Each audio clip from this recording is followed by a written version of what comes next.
तो हेलो मेरे प्यारे बच्चों, कैसे हैं भाई। आशा करता हूं कि आप सब बहुत मजे में होंगे, एंजॉय भी कर रहे होंगे और साथ में आपका क्लास भी बहुत आनंदमय पूर्वक हो रहा होगा। इसका पिछला जो क्लास हम लोग लिया था, उस क्लास में हमने अध्याय 11 विद्युत के जितने भी मोस्ट इंपोर्टेंट फार्मूले थे, वो सारे फार्मूले मैंने आपको एक ही लेक्चर में क्या कर दिया, प्रोवाइड कर दिया। और आज उसी फार्मूले का प्रयोग करते हुए हम इसके इंटरनली और इंटरनली आउटर का मतलब, जैसे चैप्टर आप पढ़ते हो तो एक एक पेज के बाद से जो प्रश्न दिए गए, जैसे उदाहरण हो गए, साथ में कुछ बीच में प्रश्न दिए गए हैं, उन प्रश्नों का आंकिक जो उसमें से प्रश्न है, जो मैथमेटिकल टर्मिनोलॉजी है, जिसमें आपको समस्या होती है, उन सभी का हल ज्ञात करने का क्या करेंगे, प्रयास करेंगे। और पिछले लेक्चर में आप लोग का बहुत शानदार योगदान रहा। आपने बहुत भरपूर तरीके से आपने पिछले लेक्चर को देखा, और जो बच्चे ना देखे हो वो एक बार जाके क्या करिए, देखिए। तो उम्मीद करता हूं कि आपकी तैयारी खूब अच्छे से चल रही होगी। तो चलिए उसी को आधार बनाते हुए और ले रहे हैं यहाँ पे सबसे पहले उदाहरण नंबर 11.1, जो हमारे पिछले जो भी आपके फार्मूले दिए गए उसी पे आधारित है। तो बड़ा सिंपल है, बड़ा आसान है, और जैसे आपको वहां आनंद आया, बिल्कुल उसी प्रकार से यहाँ भी आनंद आएगा। बड़ी सिंपल तरीके से आप क्या करोगे, एक एक प्रश्न का हल ज्ञात करोगे। तो चलिए आरंभ करते हैं बिना देरी किए हुए और देखते हैं आपका उदाहरण 11.1 क्या कह रहा है। कह रहा है किसी विद्युत बल्ब के तंतु में से 0.5 एम्पीयर विद्युत धारा 10 मिनट तक प्रवाहित होती है। मैंने आपको बहुत पहले से ही, जैसे अगर आपने प्रकाश चैप्टर देखा हो तो वहां से ही मैं आपको समझाते आ रहा हूं कि भौतिकी के प्रश्नों को करने का सबसे बेहतरीन तरीका है कि जो दिया गया उसे पहले लिख लिया जाए और फिर उसके आधार पर समझा जाए कि कौन सा फार्मूला हमारे यहाँ पे क्या होगा, प्रयोग में लाया जाएगा। तो चलिए आरंभ करते हैं। तो हम इसका हल कैसे ज्ञात करेंगे, सोल्यूशन कैसे करेंगे भाई। तो सोल्यूशन के लिए सबसे पहले क्या दिया है, किसी विद्युत बल्ब के तंत्र में 0.5 एम्पीयर विद्युत धारा, धारा का मान दिया है। किसका मान दिया है, धारा। तो धारा आप किससे लिखते हो, आई से। तो आई इक्वल टू हो गया हमारा 0.5 एम्पीयर। ठीक है। अब कुछ बच्चे कंफ्यूज होता है कि सर कैपिटल आई क्यों लिख दिया। अरे भाई, चाहे कैपिटल आई लिखो चाहे स्मॉल आई लिखो, धारा है, चाहे कैपिटल से लिखो चाहे स्मॉल से लिखो, इससे कोई फर्क नहीं पड़ने वाला है। तो आई का मान दे दिया 0.5 एम्पीयर। कितने मिनट तक, 10 मिनट तक। समय दे दिया, समय को किससे लिखते हो, टी से। यह दे दिया 10 मिनट। ठीक है। तक प्रवाहित होती है। विद्युत परिपथ से प्रवाहित विद्युत आवेश का परिमाण ज्ञात करना है, मतलब आपको क्यू का मान ज्ञात करना है भाई। क्यू कितना होता है, ये तो बड़ा आसान है भाई। आपने एक फार्मूला पढ़ा होगा, I equal to q upon t. आवेश प्रवाह की दर को क्या कहते हैं, विद्युत धारा कहते हैं। ये तो आपने फार्मूला पढ़ा होगा। तो आप जानते हैं कि आप लिखेंगे चूंकि चूंकि धारा, या धारा लिखो या परिपथ में प्रवाहित विद्युत धारा लिखो, धारा आई बराबर होता है हमारा क्यू अपान टी। लेकिन हमें क्या निकालना है, विद्युत परिपथ से प्रवाहित विद्युत आवेश। तो आप लिखेंगे तब, चाहे अतः, चाहे देयरफॉर, देयरफॉर विद्युत परिपथ परिपथ से प्रवाहित प्रवाहित विद्युत आवेश। आपको विद्युत आवेश का मान ज्ञात करना है। यह किसका मान है, धारा का। तो आवेश क्या है, यहाँ पे क्यू है, तो बाई 1 कर लीजिए, क्रॉस मल्टीप्लीकेशन करिए। क्यू का 1 में करेंगे तो क्यू हो जाएगा, और आई का टी में करेंगे तो आई इंटू क्या हो जाएगा, टी हो जाएगा। तो भाई यही हमारा आवेश क्या होगा, इस विद्युत परिपथ में प्रवाहित होगा। तो बड़ा सिंपल है, मान रखो आई, आई का मान कितना दिया है, आई का मान दिया 0.5, और टी का मान यहाँ देखिए 10 मिनट है। हमें, आप जानते हैं कि भौतिकी में जितने भी टर्मिनोलॉजी यूज की जाती है, जितनी भी राशियां यूज की जाती हैं, उन सारी राशियों को जो मान होने चाहिए वो एसआई में होने चाहिए। और मिनट हमारा एसआई मात्रक नहीं है, समय का, समय का एसआई मात्रक क्या है, सेकंड है। तो इसको सेकंड में चेंज करेंगे। तो 1 मिनट में, चूंकि 1 मिनट में कितना सेकंड होता है भाई, 1 मिनट में होता है 60 सेकंड। कितना सेकंड होगा, 60। तो 10 मिनट में कितना होगा, तो 10 मिनट में हो जाएगा 60 गुणे 10 सेकंड। तो यहाँ पे हमने मिनट को चेंज किया और ये हो गया 600 सेकंड के बराबर। तो इसकी जगह पर रख दो 600। अब 600 में 0.5 का गुणा करोगे तो ये देखो, वैसे तो 0.5 मतलब आधा होता है, 1/2 का 600 में गुणा करना कितना आ जाएगा, 300। या गुणा कर लेना, कितना आ जाएगा यहाँ पे 300। किसका मान आ गया, क्यू का मान है। और 300 आवेश है, तो आवेश का मात्रा क्या होता है, गुलाम। तो गुलाम के लिए हम क्या लगा सकते हैं, सी लगा सकते हैं। तो यहाँ पे लीजिए, विद्युत परिपथ से प्रवाहित जो हमारा विद्युत आवेश है वो कितने के बराबर है, 300 गुलाम के बराबर है। बस एक लाइन में लिख दो, अर्थात अर्थात विद्युत परिपथ से प्रवाहित प्रवाहित विद्युत आवेश का कुल मान 300 कूलाम होगा या 300 कूलाम के समान होगा। बस यही आपका आंसर हो गया। ठीक है, कितना आसान है, कितना सिंपल है। तो बस एक छोटा सा फार्मूला लगाया, फार्मूले के आधार पे आपका आवेश निकल के क्या हो गया यहाँ पे। तो समझ में आ गया होगा आपको, बड़ा आसान है, कोई इजी नहीं। ये फार्मूला ऑलरेडी मैंने आपको पहले लेक्चर में इसका क्या किया, समझाया होगा। ठीक है ना जी। अब ये हो गया हमारा आपका उदाहरण 11.1 जो पेज 191 पे स्थित है। नए वाली बुक की बात मैं कर रहा हूँ, जो सिलेबस न्यू सिलेबस है उसके आधार पे। अब जो पुराने बुक होंगे वहां पे यह चैप्टर 12 नाम से था, तो 12.1 होगा।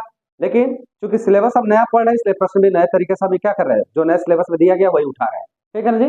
तो चलो फटाफट क्या करो, आप एक काम करिए, इस लिंक को, इस वीडियो के लिंक को अपने दोस्तों में क्या करिए, शेयर कर दीजिए, उनको भी पता चले कि भाई क्लास स्टार्ट हो गया है, और एक लाइक का बटन आप दबा दीजिए। तो बढ़ते हैं, अब लेते हैं क्वेश्चन नंबर 3। अब इसी पेज पे प्रश्न पूछा गया है, जिसमें ऑलरेडी 2 प्रश्न और हैं जो मौखिक हैं। तीसरा जो प्रश्न है वो हमारा आंकिक है। तो हम तीसरे प्रश्न के यहाँ पे बारे में बात कर रहे हैं। कह रहा है कि 1 कूलाम आवेश की रचना करने वाले इलेक्ट्रॉनों की संख्या परिकलित कीजिए। क्या कहा है, कह रहा है कि 1 कूलाम आवेश की रचना करने वाले इलेक्ट्रॉनों की संख्या परिकलित कीजिए। क्या इसका मतलब होता है, ये कई बार ये बड़ा इंपॉर्टेंट भी है, ये आपका इंपॉर्टेंट भी है, एग्जाम में कई बार पूछ दिया जाता है, बच्चों को समझ में नहीं आता कि क्या कह रहा है। कह रहा है कि 1 कूलाम आवेश की रचना करने वाले इलेक्ट्रॉनों की संख्या के परिकलित कीजिए, मतलब कितने इलेक्ट्रॉन मिलकर 1 कूलाम आवेश बनाते हैं, आपको ये बताना है। ये तो बड़ा शानदार है। आप यहाँ लिखेंगे इसका हल में, इसका हल कैसे निकालोगे आप ही बच्चों की, चूंकि हम जानते हैं कि क्या जानते हैं भाई, आप जानते हो 1 इलेक्ट्रॉन पर आवेश, आप जानते हैं कि 1 इलेक्ट्रॉन पर आवेश, 1 इलेक्ट्रॉन पर आवेश जो हमारा होता है, जो हम लिखते हैं 1e, यह बराबर होता है आपका 1.6 इंटू 10⁻⁻19 कूलाम के बराबर। याद है आपको। अब इसको ऐसे समझिएगा, आप जानते हैं, जैसे आप देखा, मैं कहूं चूंकि, ध्यान से देखो, मैं कहूं कि चूंकि 1 दर्जन में कितने केले होते हैं, तो आप कहोगे 12 केले। कितने केले होंगे, 12 केले। तो क्या इसको ऐसे नहीं लिख सकते हैं कि 12 केले बराबर होता है 1 दर्जन, क्या लिख सकते हो, बिल्कुल लिखा जा सकता है। सेम उसी प्रकार से अगर 1 इलेक्ट्रॉन पर आवेश की मात्रा इतनी होती है, तो हम इसे ऐसे भी तो कह सकते हैं कि 1.6 इंटू 10⁻⁻19 कूलाम का मतलब होता है 1 इलेक्ट्रॉन पर आवेश, कह सकते हैं ना। अब देखो 12 केले का मतलब 1 दर्जन, तो 1 केला का मतलब क्या हुआ, तो 1 केले बराबर हो गया, अगर इसको दर्जन के रूप में लिखोगे तो ये लिखोगे 1/12 दर्जन, लिखोगे ना। अरे भाई 12 केले में 1 दर्जन हुआ है, तो 1 केला में कितना दर्जन हुआ, 1/12 दर्जन के बराबर हुआ। सेम वैसे ही अगर हम 1 कूलाम के बारे में बात करें, तो 1 कूलाम बराबर क्या, इस पूरे से इसमें भाग दे दिया जाएगा, तो ये हो जाएगा 1/1.6 इंटू 10⁻⁻19 क्या भाई, इलेक्ट्रॉन पर आवेश। कितना आएगा हमारा, क्लियर है। अब इसे सॉल्व करिए, अगर सॉल्व करते हैं तो कैसे आएगा देखिएगा, मैं इसे साइड कर देता हूँ। कैसे आएगा देखिएगा, यहाँ देखिए 10⁻⁻19 नीचे ऊपर लेके जाओगे तो किसमें चला जाएगा, ये प्लस में हो जाएगा, तो ये हो जाएगा 10⁻19/1.6 यहाँ पे इलेक्ट्रॉन पर आवेश। अब सॉल्व करते हैं इसे, देखो, अब देखो दशमलव यहाँ पे एक स्थान पर, दशमलव घटाएंगे तो 10 ऊपर, 1 0 ऊपर बढ़ेगा, ये हो गया 10 इंटू 10⁻19/1 पॉइंट हट गया, तो केवल कितना हो जाएगा, 16 हो जाएगा, तो 16, और यहाँ पे क्या आ जाएगा, इलेक्ट्रॉन, कितना आएगा। ठीक है, मैं इसमें से अगर एक और 10 ले लूँ तो कितना हो जाएगा हमारा, तो यह हो जाएगा हमारा 10 × 10, और यहाँ हो जाएगा हमारा 10 पर, और एक 10 लिया गया तो 19 में से एक जाएगा, कितना बचेगा 18, और नीचे कितना हो जाएगा 16। अब इसे काट लो, काटो, 2 × 5 = 10, 2 × 8 = 16, 2 × 4 = 8, 2 × 5 = 10, गुणा करेंगे तो क्या आएगा भाई, 5 × 25/4 × 10/18 आएगा ना। अब 4 से काटो, 4 × 4, 4 × 6 = 24, एक बचेगा, 4 × 2 = 8, और 4 × 5 = 20, तो कितना आ गया, देयरफॉर आ जाएगा 1 कूलाम बराबर 6.25 इंटू 10 पावर 18। क्या भाई? इलेक्ट्रॉनों की संख्या। किसकी संख्या है ये? इलेक्ट्रॉनों की संख्या। इलेक्ट्रॉनों की संख्या, यही तो आपसे पूछा है कि कितने इलेक्ट्रॉन मिलकर 1 कूलाम आवेश की रचना करते हैं। तो 6.25 इंटू 10 पावर 18 इलेक्ट्रॉन मिलकर 1 कूलाम आवेश की रचना करते हैं। तो आप यहाँ पे लिखेंगे अर्थात अर्थात अर्थात 6.25 इंटू 10 पावर 18 इलेक्ट्रॉन मिलकर 1 कूलाम की रचना 1 कूलाम की रचना करते हैं। और यही हमारा क्या हो जाएगा? आंसर हो जाएगा। तो बहुत ध्यान से देख लीजिएगा, कुछ मैंने नहीं किया, मैंने बस बताया कि 1 इलेक्ट्रॉन पर आवेश कितना होता है। तो 1 इलेक्ट्रॉन पर आपने कह दिया सर 1.6 इंटू 10 पावर -19 कूलाम के बराबर। अगर इसी को पलटू तो कहूँ कि 1.6 इंटू 10 पावर-19 कूलाम जो आवेश की मात्रा है वह 1 इलेक्ट्रॉन पर आवेश की मात्रा क्या होती है? बराबर होती है। तो 1 कूलाम में कितना हमारे इलेक्ट्रॉन पाए जाएंगे? तो 1 कूलाम में जो इलेक्ट्रॉन पाए जाएंगे वह 1/1.6 इंटू 10 पावर-19 कूलाम के बराबर इलेक्ट्रॉन के बराबर पाए जाएंगे।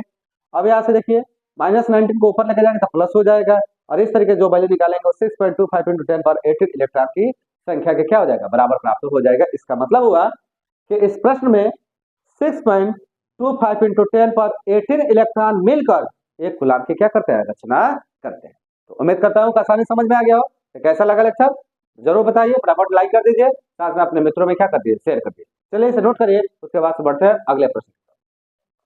तो उदाहरण 11.1 और उसके साथ एक प्रश्न क्वेश्चन नंबर 3 करने के बाद अब अगला हमारा जो आता है वो आता है उदाहरण 11.2, और साथ में इसमें भी एक रनवे में जो प्रश्न पूछा गया वो तीसरा प्रश्न ही आंकिक है। तो इसके भी क्वेश्चन नंबर 3 के बारे में बात करेंगे। अब ऐसा नहीं देख के आप समझिएगा केवल सर उदाहरण कर रहे हैं और उसका तीसरा प्रश्न कर, ऐसा नहीं है। जो आंकिक प्रश्न है, जो न्यूमेरिकल है, उन्हीं का हल हम ज्ञात कर रहे हैं। सबका हल यहाँ मौखिक का हल नहीं ज्ञात कर रहे हैं, ये बात आपको अच्छे से पता होगा। ठीक है, चलिए मैंने पेज वाइज लिख भी दिया है। जो 11.2 है वो पेज 192 पे है, और जो हम आपका क्वेश्चन नंबर 3 है वो पेज नंबर 193 पे है। तो वह एक दूसरे से ही आसपास ये दोनों क्वेश्चन है। ये क्वेश्चन निर्भर किस पे करते हैं? तो यह क्वेश्चन अब निर्भर कर रहा है विभवांतर पे। पहला क्वेश्चन निर्भर कर रहा था धारा पे और दूसरा निर्भर कर रहा है विभवांतर पे। तो विभवांतर क्या होता है भाई? आपने पढ़ा होगा कि एकांक आवेश को, ध्यान सुनिएगा, एकांक आवेश को एक स्थान से दूसरे स्थान तक ले जाने में किया गया कार्य ही हमारा क्या होता है? विभवांतर होता है। या कार्य करने की दर, एकांक आवेश के कार्य करने की दर को ही क्या कहते हैं? विभवांतर कहते हैं।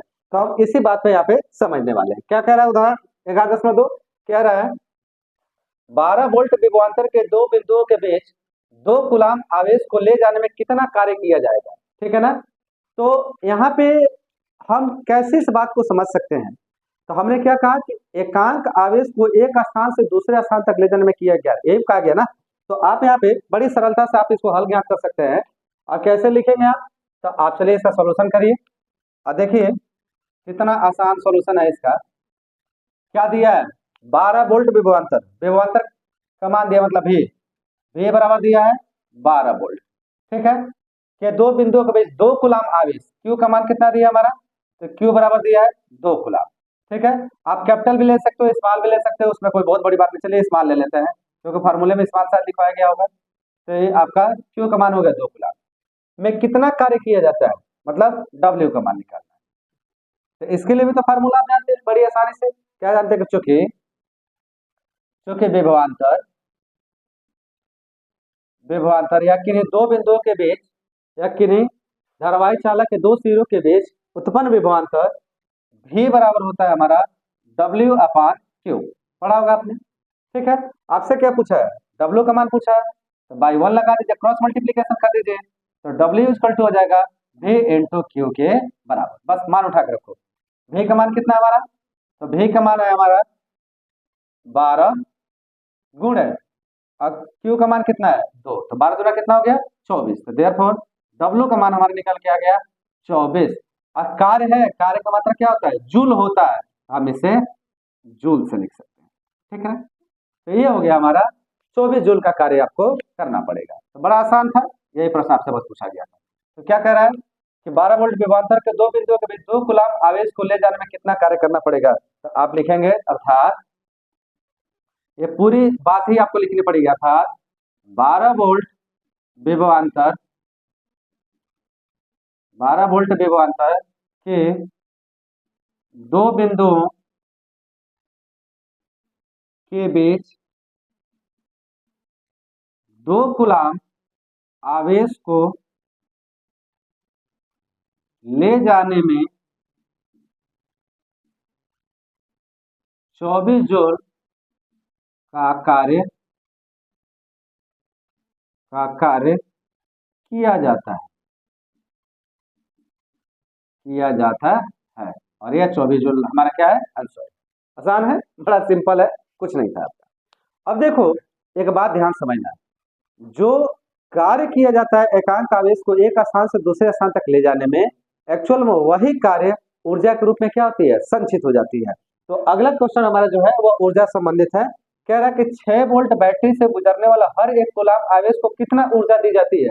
अब भाई एक कूलम्ब आवेश को एक स्थान से दूसरे स्थान तक ले जाने में उतना ही ऊर्जा दी जाएगी जितना कार्य करना पड़ेगा। बात समझ में आई।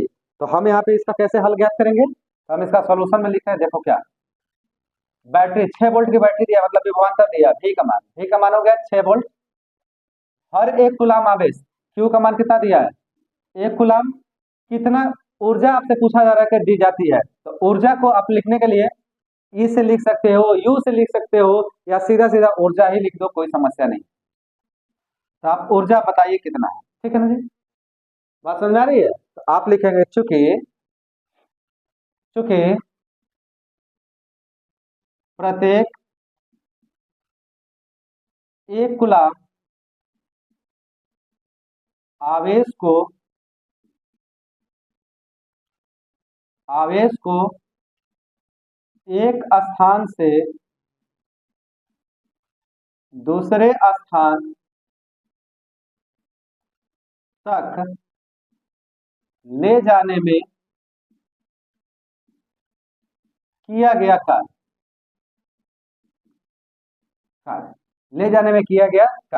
अब आप जानते हैं कि चूंकि विभवांतर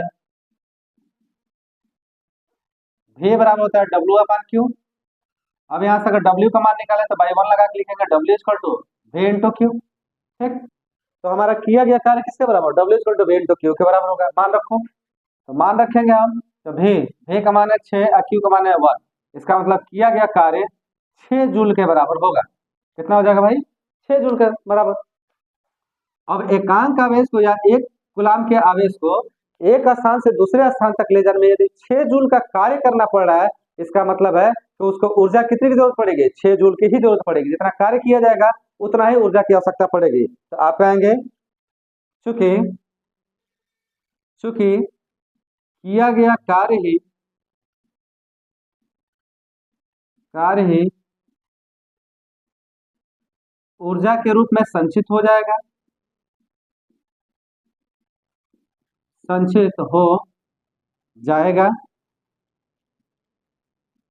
इसलिए हर एक कूलम्ब आवेश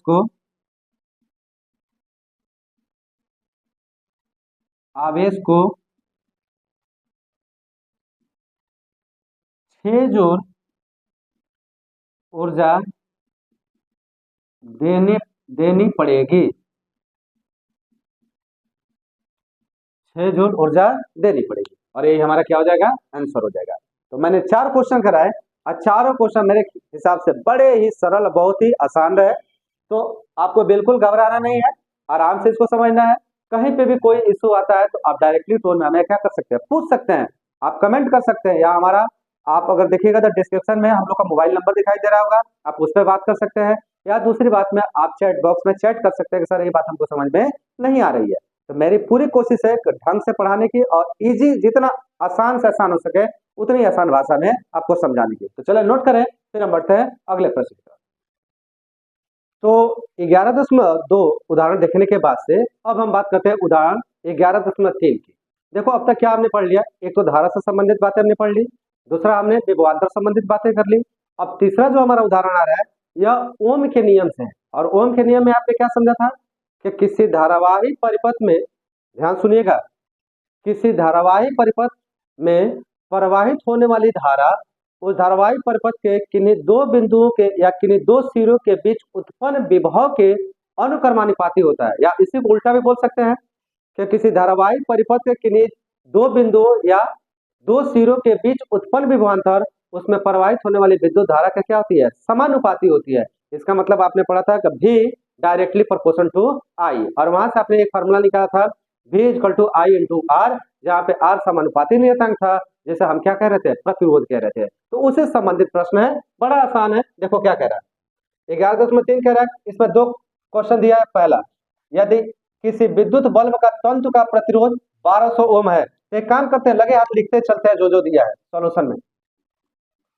सॉल्यूशन में सबसे पहले पहला का सॉल्यूशन कर रहा है। इसमें दिया है किसी विद्युत बल्ब का तंतु का प्रतिरोध 1200, मतलब R बराबर दिया हमारा 1200 ओम के बराबर।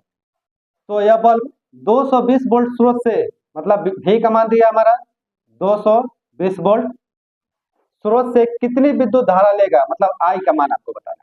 ठीक है, फिर सुनिए कितना आसान दिया इसने। कह रहा है कि यदि किसी विद्युत बल्ब का तंतु का प्रतिरोध 1200, तो R दे दिया 1200, यह बल्ब 220 वोल्ट, V से आपको समझ में आना चाहिए कि विभवांतर है, तो 220 वोल्ट V का मान आ गया, स्रोत से कितनी विद्युत धारा लेगा I का मान आपको बताना। तो आप तो जानते हैं V I और R के बीच में संबंध, क्या जानते हो, आप जानते हो ओम के नियम से। तो आप लिख चुके ओम के नियम से, और ओम के नियम से हम जानते हैं V equal to I into R। हमें मान किसका निकालना, I का, देयरफॉर I कितना हो जाएगा भाई, तो R से इधर ट्रांसफर कर दो, तो V अपान क्या हो जाएगा, R हो जाएगा। यह हो गया I के मान, बस मान उठा के रख दीजिए। V कितना है 220, और R कितना है हमारा 1200, यही है ना। अब देखो 0 से 0 क्या हो गया, कैंसिल, 2 से काटो, 11 दूना 22, और ये कितना आ गया 2 छक 12 60। तो हमारा I का मान यहाँ पे निकल के आ रहा है 11/60, इतना हमारा आ गया। अब 11 में 60 से जब भाग देंगे हम, तो हमारे यहाँ I का मान निकल के आ जाएगा 0.18। चूंकि धारा है तो धारा का मात्रा क्या होता है, एम्पियर। लीजिए I का मान निकल के आएगा 0.18 एम्पियर के बराबर। क्लियर है, भाग दे लीजिएगा। तो पहला क्वेश्चन आपसे पूछा गया है कि यदि किसी विद्युत बल्ब का तंतु का प्रतिरोध 1200 ओम है, तो यह बल्ब 220 वोल्ट स्रोत से कितना विद्युत धारा लेगा। तो आपका बहुत अगर इच्छा करे तो आप लिख सकते हैं अर्थात 1200 ओम का प्रतिरोध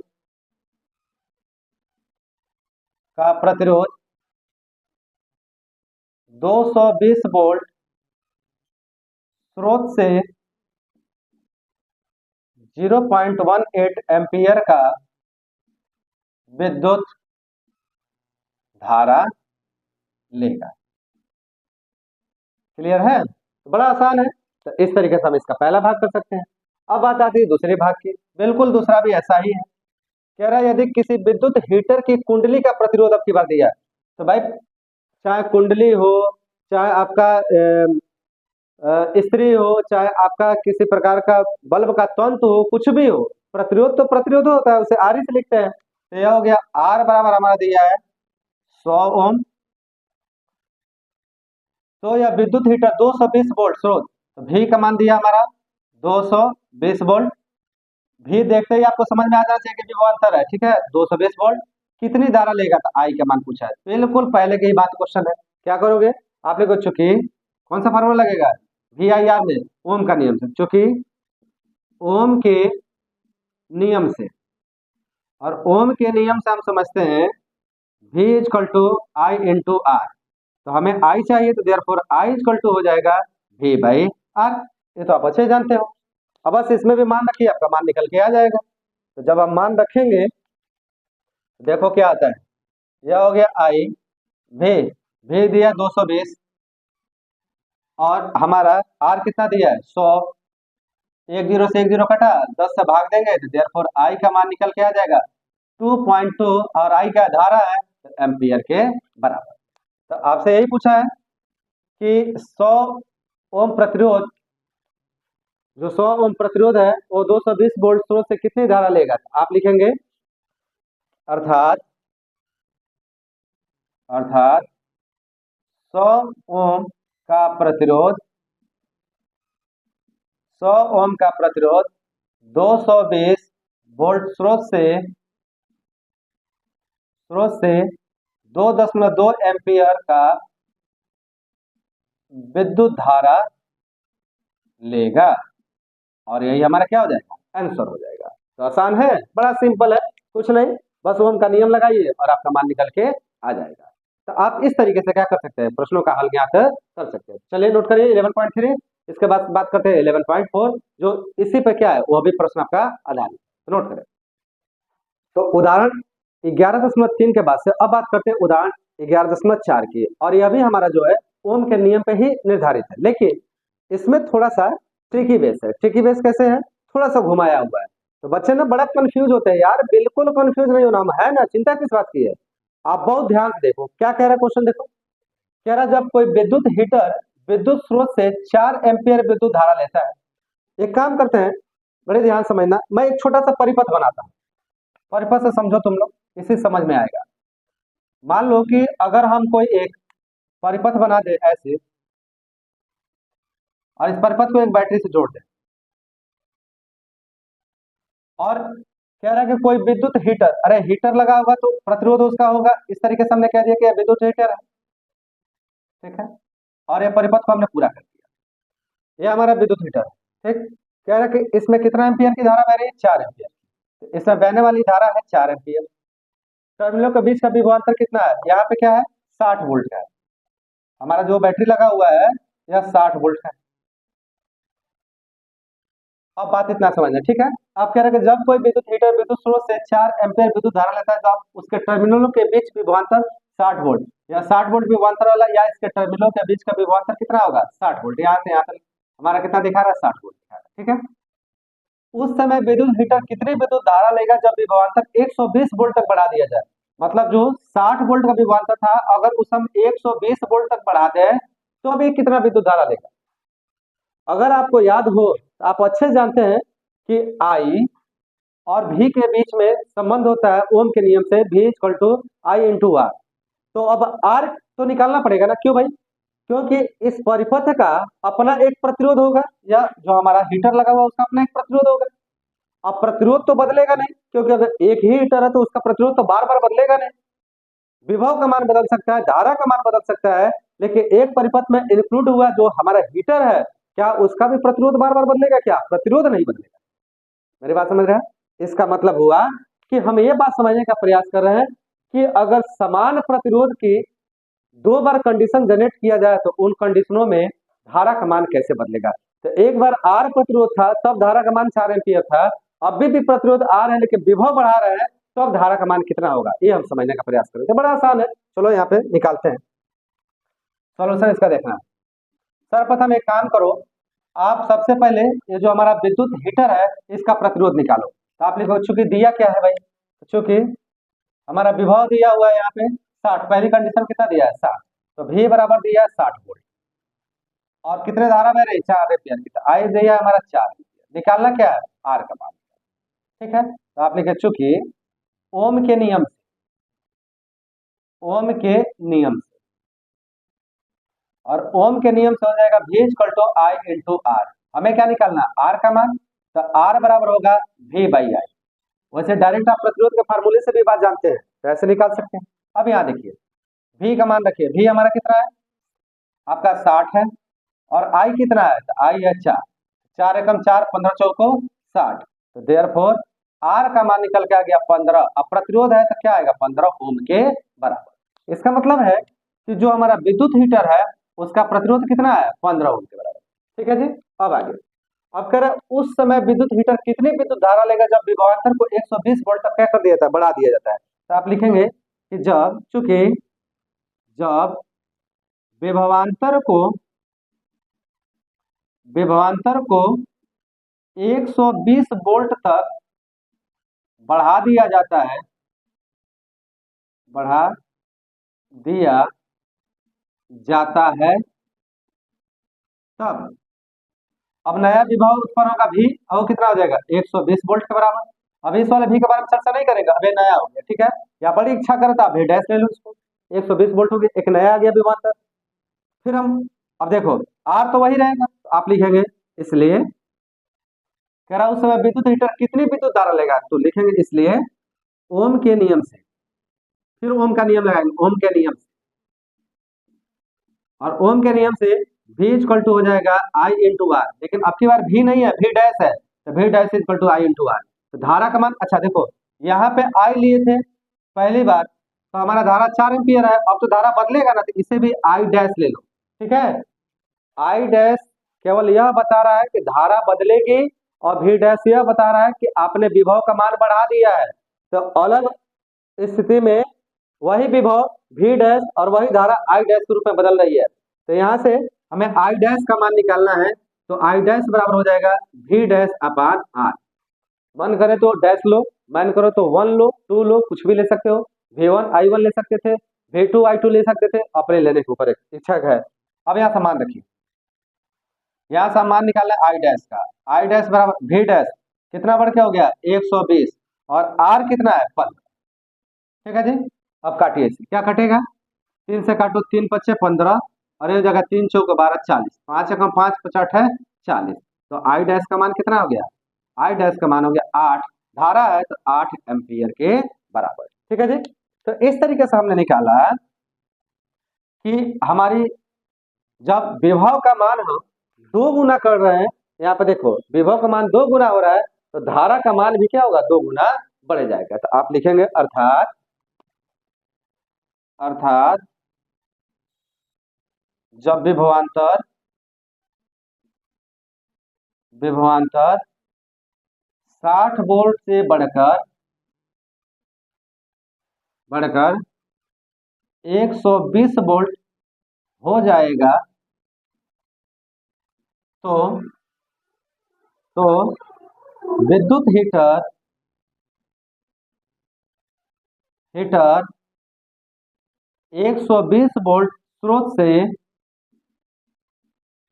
8 एम्पियर का विद्युत धारा लेगा, और यही हमारा क्या हो जाएगा आंसर हो जाएगा। तो या तो इच्छा करते हैं ऐसे लिखो, या सीधा सीधा लिख दो कि विभवांतर को 120 वोल्ट तक बढ़ाने पर स्रोत द्वारा लिया गया विद्युत धारा का मान कितना होगा 8 एम्पियर के बराबर होगा। आसान है, इजी है। कैसा लग रहा है लेक्चर भाई, जरूर अपनी कमेंट और अपनी राय रखें। साथ में जो बच्चे टेलीग्राम के चैनल से ना जुड़े हो, तो एक बार टेलीग्राम से जाके क्या हो जाइए, जुड़ जाइए। डिस्क्रिप्शन में आपको लिंक दिया गया है, और बड़े भारत भाई विजय सर के नाम से टेलीग्राम पे चैनल भी है, आप वहां से क्या हो जाए जुड़ जाए। साथ में ऑफिशियल भी हमारे चैनल बने हुए हैं, जैसे फेसबुक पे है, साथ में इंस्टाग्राम पे है, आप वहां से भी क्या कर सकते हैं ज्वाइन कर सकते हैं। तो चलो इसे नोट करें, उसके बाद से हम बढ़ते हैं अगले उदाहरण की तरफ। तो उदाहरण 11.4 के बाद से अब बात करते हैं उदाहरण 11.5 की। और उदाहरण 11.5 जो हमारा है, यह भी बहुत ज्यादा महत्वपूर्ण प्रश्न है, और बहुत ध्यान से समझने वाला प्रश्न है। तो ये कैसा प्रश्न, हम इसके बारे में बात करते हैं। साथ में हम बता दें, तो यह आपका पेज नंबर 200 पर यह प्रश्न दिया गया है। तो प्रश्न किससे संबंधित है ये समझिएगा। क्वेश्चन में कह रहे हैं कि किसी धातु के 1 मीटर लंबे, यहाँ पे 1 मीटर लंबे तार का 20 डिग्री सेल्सियस पर वैद्युत प्रतिरोध 26 ओम है। यदि तार का व्यास 0.3 mm है, तो इस ताप पर धातु की वैद्युत प्रतिरोधकता क्या है। सारणी 11.2 का उपयोग करके तार के पदार्थ की क्या करिए भविष्यवाणी कीजिए। आपको यह बताना है कि यह जो तार है वो कैसा है, किस प्रकार के धातु की प्रतिरोधकता इस तार से मैच कर रही है, उसके बारे में आपको क्या करना है बताना। अब कहां से देख के बताना, सारणी 11.2, ठीक है। आपको पहले लेक्चर में अगर आपको याद हो तो मैंने एक संबंध पढ़ाया था प्रतिरोध तथा प्रतिरोधकता के बीच में, ठीक है। और जहां से आपने पढ़ा था कि R इक्वल टू होता है रो इंटू एल बाई ए, तो वहां से आपने वैद्युत प्रतिरोधकता भी निकालने का प्रयास किया था, ठीक है। तो चलिए इसका सॉल्यूशन करते हैं। और सॉल्यूशन कैसे करेंगे, बहुत आसान है। क्या दिया, किसी धातु के 1 मीटर लंबे तार, तो सबसे पहले 1 मीटर लंबा तार मान लो बना लिया। यह हम कहा हमने कि 1 मीटर लंबा यह तार है, मान यह धातु का 1 मीटर लंबा तार है, ठीक है। इसकी पूरी लंबाई यहां से लेकर यहां तक दिया 1 मीटर। अब कह रहा है इसका प्रतिरोध दिया है, अब तार है तो प्रतिरोध जरूर होगा, आर का मान दिया है 26 ओम के बराबर, और यह 1 मीटर किसका मान होगा, एल का मान हो जाएगा, तो एल इक्वल टू दिया 1 मीटर। यदि तार का व्यास, व्यास का मतलब यह अनुप्रस्थ काट वृत्ताकार होता है ना, तो इसका यहां से लेकर यहां तक दिया व्यास, व्यास मतलब डी, डी का मान दिया है 0.3 मिलीमीटर, याद रखना है यहाँ मिलीमीटर में दिया है, और हम जानते हैं व्यास एक दूरी है, तो दूरी का जो हमारा एसआई मात्रक होता है वो मीटर होता है, मिलीमीटर नहीं होता है, तो हम उसे मीटर में बाद में कन्वर्ट कर लेंगे। इस ताप पदार्थ की वैद्युत प्रतिरोधकता क्या होगी, मतलब रो का मान आपको बताना है कितना होगा, और साथ में आपका 11.5 का उपयोग करके तार के पदार्थ की क्या करनी है, भविष्यवाणी भी करनी है, तो बड़ी आसान है। चलो जो जो दिया है, सबसे पहले दिया है किसी धातु के 1 मीटर लंबे तार, तो तार की लंबाई दिया है, तो लंबाई को कैसे लिखोगे, एल से, तो एल दिया 1 मीटर, ये ठीक है, इसमें कोई समस्या नहीं है, दूरी है, आपका मात्रक मीटर में है, एसआई मात्रक है बिल्कुल। दूसरा प्रतिरोध आर, आर दिया आपका 26 ओम के बराबर, ये दिया, यह भी ठीक है जी। उसके बाद से दिया व्यास, व्यास डी, यह बराबर दिया 0.3 मिलीमीटर, ठीक है, ये हमारा दिया। अब इससे पहली बात तो मीटर में चेंज करेंगे, कैसे करेंगे आप जानते हो, चूंकि 1 मीटर बराबर होता है 1000 मिलीमीटर, पढ़ाई होगा आपने, ठीक है। अब इसको ऐसे भी लिख सकते हैं कि 1000 मिलीमीटर बराबर होगा 1 मीटर, तो 1 मिलीमीटर बराबर कितना होगा, तो 1 मिलीमीटर बराबर हो जाएगा 1/1000 मीटर। आपको एक बात सिखाई गई होगी कि 1000 को अगर 10 के घात पे लिखना हो तो क्या लिखोगे, 1/3 है तो 10/3 इतना मीटर, और चूंकि इधर प्लस में ऊपर लेके जाएंगे तो किस में हो जाएगा, माइनस में, इसका मतलब हो गया 1 मिलीमीटर बराबर होता है 10⁻³ मीटर के बराबर। क्लियर है, तो इस चीज का हम यहाँ पे क्या करने वाले हैं, प्रयोग करने वाले हैं, जो आप ध्यान से समझिएगा, ठीक है। यह एक प्रकार का आपका फॉर्मूला है जिसके माध्यम से आप चेंज करते हैं। तो यहाँ पे व्यास को हम चेंज कर रहे हैं, अब व्यास को हम लिख देंगे, क्या लिखेंगे भाई, डी बराबर, इसे देखो ध्यान से, क्या लिखोगे, डी बराबर लिखोगे 0.3 इंटू 10⁻³ क्या मीटर, अरे 1 मिलीमीटर में 10⁻³ मीटर, तो 0.3 में कितना होगा, तो 0.3 का इसमें गुणा कर दो इंटू 10⁻³ मीटर, ठीक है। अब इसे क्या लिख सकते हो, इसे तुम लिख सकते हो 0.3 को लिख सकते हो 3/10, 3 में 10 से भाग दोगे 0.3 आएगा, गुणे 10⁻³ और 10 पर कितना घात है, एक, ऊपर जाएगा -1, तो -3 -1 को लिख कितना हो जाएगा, -4, तो हमारा व्यास डी का माना गया 3 गुणे 10⁻⁴ मीटर के बराबर। देखिए हमें व्यास नहीं चाहिए होता है, हमें किसकी जरूरत पड़ती है, त्रिज्या की, चलो उसके बारे में बाद बात करेंगे। इतना आ गया, तो आपको कह रहा है प्रतिरोधकता रो का मान ज्ञात करना है, क्या होगा, तो आप लिखेंगे चूंकि, यहां से मैं लिख रहा हूं चूंकि, चूंकि तार का प्रतिरोध,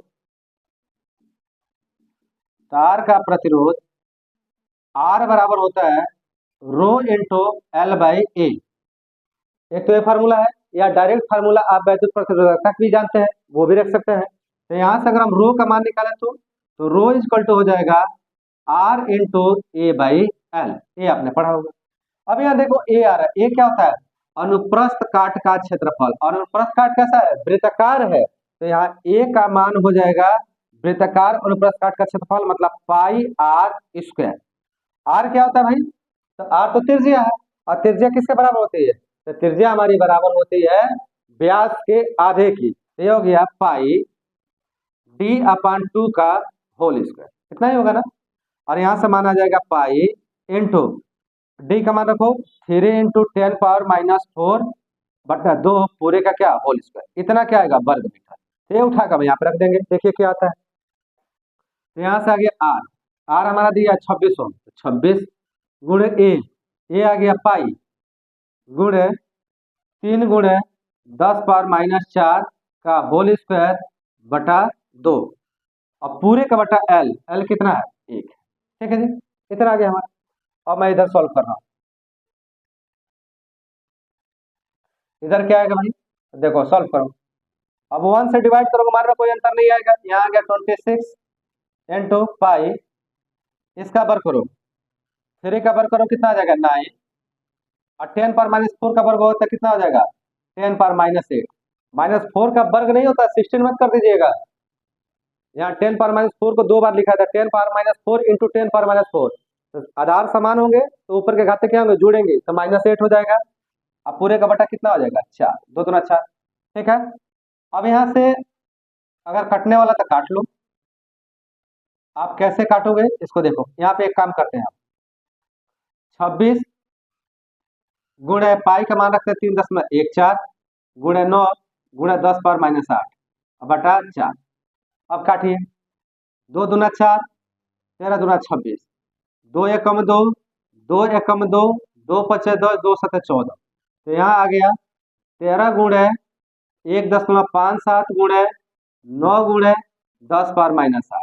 और इसे सॉल्व करेंगे तो यह हो जाएगा 29 27 के साथ 2 और 9 एकम 9, 9 2 11, 117 गुणे 1.57 गुणे 10⁻⁸ इतना हमारा आएगा। ठीक है जी, तो इनको गुणा करने पे जो मान हमारा आएगा, ये आएगा आपका 183.69 गुणे 10⁻⁸। ठीक है, अब देखो एक काम करते हैं, इसको कैसे सॉल्व करेंगे ये ध्यान से देखिएगा। ये होगा आपका अगर दशमलव को 2 स्थान लेके आए आगे तो 10 के घात में, या ऐसे लिखो 1.8369.2 स्थान आगे आया तो कितने से गुणा करना पड़ेगा, 100 से गुणे 10⁻⁸। ठीक है जी, बात समझ आया। अगर 100 से इसमें गुणा करो फिर 0.2 स्थान आगे खिसक जाएगा। और 100 को हम क्या लिख सकते हैं, 10⁻2, तो यह 1.8369 इंटू 10⁻2 इंटू 10⁻⁸। अब यहाँ सॉल्व करेंगे तो आएगा। अच्छा एक और चीज कर सकते हैं आप, 9 को अगर हम राउंड अप करेंगे तो 10 में 0 होगा तो यहाँ पे हो जाएगा 7, और 7 को राउंड अप करेंगे तो यह बनेगा 0, तो यहाँ क्या हो जाएगा 4। तो इसका मान आएगा लगभग 1.84 गुणे, अब -8 में से 2 जाएगा तो कितना बचेगा, 10⁻⁶। देयरफॉर रो का जो हमारा मान निकल के आ गया वो आ गया 1.84 इंटू 10⁻⁶। और इस वैद्युत प्रतिरोधकता है तो इसका मात्रक होता है ओम इंटू मीटर के बराबर। ठीक है जी, तो यह हमारा निकल के आ गया इस चालक की वैद्युत प्रतिरोधकता। अब कह रहा है आपसे कि सारणी आप देख लें कौन सा, 11.2। तो अगर सारणी 11.2 में हम देखेंगे तो यह हमको प्राप्त होगा किसके सामने भाई, तो यह मैग्नीज के सामने प्राप्त हो रहा है। यह मान जो है वो मैग्नीज का है, तो बड़ा आसान है। तो यहाँ पे हम लिखते हैं, क्या लिखेंगे देखो, हम लिखेंगे अर्थात धातु की 20 डिग्री सेल्सियस पर वैद्युत प्रतिरोधकता 1.84 इंटू 10⁻⁶ ओम इंटू मीटर है। क्या हो गया, साथ में सारणी 11.2 में हम देखते हैं कि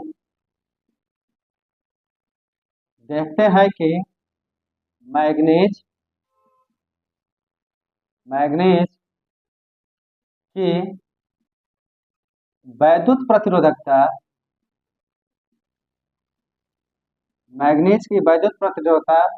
का मान 1.84 इंटू 10⁻⁶ ओम इंटू मीटर। क्लियर है, तो इस तरीके से हम इस बात को क्या कर सकते हैं, समझ सकते हैं, जहां से हमें आसानी से बात पता चल सके कि इस तार की वैद्युत प्रतिरोधकता कितनी होगी और 11.2 के आधार पे यह तार कैसा होगा, तो यह तार कैसा होगा, मैग्नीज का होगा। यही आपसे पूछा गया ना कि तार के पदार्थ की भविष्यवाणी के साथ कि पदार्थ कैसी होगी, मैग्नीज की। क्लियर है, तो उम्मीद करता हूँ कि बड़ी आसानी समझ में आ गया होगा। तो चले इसे नोट करें और उसके बाद से हम देखते हैं 11.6 जो अगला आपका उदाहरण है। तो अब हम बात करते हैं उदाहरण 11.6 की, और यह पेज नंबर 200 पे ही है। उदाहरण नंबर आपका 11.6 भी है और ये प्रश्न बहुत महत्वपूर्ण है एग्जामिनेशन पॉइंट ऑफ व्यू से, तो ध्यान से इस प्रश्न को करिएगा। मोस्ट इंपोर्टेंट में ये आता है हमारा, कह रहा दिए गए पदार्थ के किसी L लंबाई तथा A मोटाई के तार का प्रतिरोध 4 ओम है। कह रहा है कि दिए गए पदार्थ के किसी L लंबाई तथा A मोटाई के तार का प्रतिरोध कितना है, 4 ओम। तो पहले बनाते हैं, मान लो हमने कहा कि अब एक तार है जिस तार का लंबाई दिया कितना, L दिया हुआ, तो यहां से लेकर यहां तक की लंबाई है L। और मोटाई, मोटाई मतलब अनुप्रस्थ काट का क्षेत्रफल, यह दिया हुआ हमारा ए के बराबर। तो इसका प्रतिरोध आर कह रहा है 4 ओम का है, ठीक है। इसी पदार्थ के किसी अन्य तार, अब पदार्थ वही है, पदार्थ अगर वही होगा तो जो इसकी प्रतिरोधकता आएगी अगले भी पदार्थ की प्रतिरोधकता उतना ही होगा, उसमें कोई अंतर नहीं आएगा, ठीक है। तो कह रहा है कि किसी अन्य तार का प्रतिरोध क्या होगा। अब इसी प्रतिरोधकता वाले पदार्थ का एक अन्य तार बनाओ जिसकी लंबाई अब की बार के लंबाई से आधी हो जाए, इतनी लंबाई हो गई, और मोटाई पहले वाले के 2 गुनी हो जाए, मतलब यह इतनी मोटी। आप इस तरीके से कहते हैं, लंबाई तो हो गई आधी और मोटाई कितनी हो गई 2, लेकिन प्रतिरोधकता क्या हुआ, समान रहा। यहाँ भी रो ही रहा, लंबा हो गया यह L/2 मतलब आधी हो गई, और यह अनुप्रस्थ काट का क्षेत्रफल कितना हो गया 2a। तो आपको मान किसका निकालना है, आर का मान, ठीक है जी। बड़ा आसान है, आप एक काम करो, सबसे पहले अगर दोनों की प्रतिरोधकता समान है तो सबसे पहले इस तार के बारे में आप विचार करिए, और आप लिखेंगे चूंकि, सॉल्यूशन में कैसे लिखो, चूंकि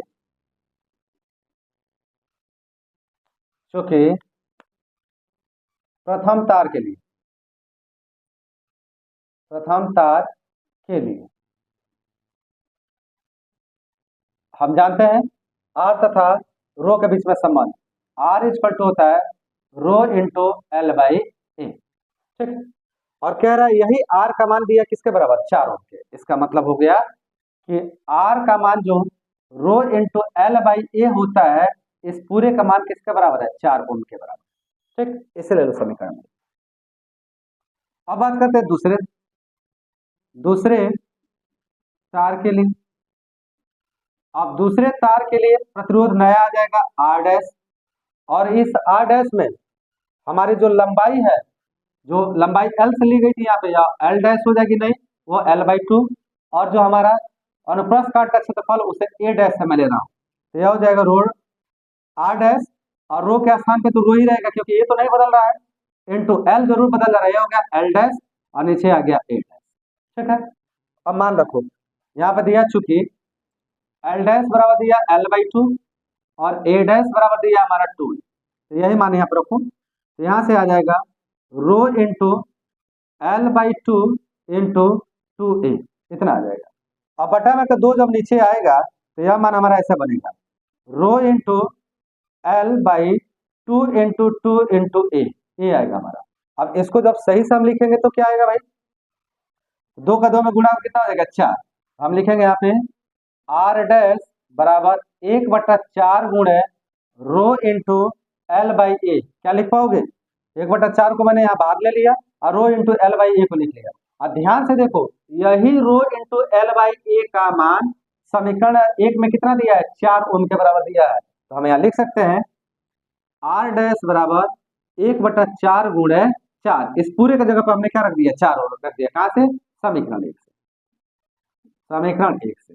अब देखो 4 से 4 क्या हो गया, कैंसिल, तो आर डैश का मान निकल के कितना आ गया 1, प्रतिरोध है तो ओम के बराबर। तो हमारा आपसे यही पूछा है कि अगर उसी पदार्थ के किसी अन्य तार का प्रतिरोध क्या होगा जिसका लंबाई L/2 तथा मोटाई कितना हो 2a के बराबर, तो बड़ा आसान है, कितना हो जाएगा 1 ओम के बराबर। तो यही बात आप चाहते हैं अपने शब्दों में लिख सकते हैं, आप लिखेंगे अर्थात उसी पदार्थ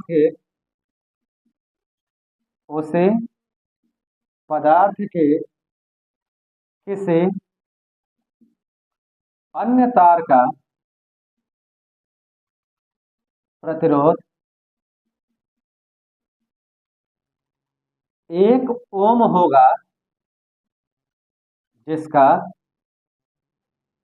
लंबाई L/2 तथा मोटाई 2a है। बड़ी सिंपल सी बात है, अगर हम लंबाई को आधा और मोटाई को क्या करेंगे, 2 गुना करेंगे, तो उसी पदार्थ वाले तार का प्रतिरोध 4 ओम से घटकर कितने के बराबर हो जाएगा, 1 ओम के बराबर हो जाएगा। क्लियर है ना। तो उम्मीद करता हूं कि आज के लेक्चर में बहुत आनंद आया होगा, बड़े अच्छे से आपने समझे भी होंगे। तो चलिए इसी तरीके से अपना सपोर्ट बनाए रखिए। और आज के लेक्चर में हम रखेंगे आपका उदाहरण नंबर 11.6 तक। और आगे अब हम बात करेंगे अगला लेक्चर में जब मिलेंगे आपसे, तो वहां हम लोग बात करेंगे प्रतिरोधों का संयोजन से संबंधित प्रश्नों को लेकर। अब बहुत शानदार वो प्रश्न मिलेंगे और ऐसे प्रश्न एग्जाम में आपसे क्या किए थे, बार बार पूछे भी जाते हैं। तो उम्मीद करता हूँ कि समझ में आ गया होगा ठीक से। तो चले इसे नोट करते हैं। अब मिलते हैं बहुत जल्द अगले क्लास में, तब तक अपना सपोर्ट बनाए रहिए और इसी तरीके से अपनी पढ़ाई पूरी करते रहिए। जमे रहने के लिए और पढ़ने के लिए आप सभी का बहुत बहुत धन्यवाद।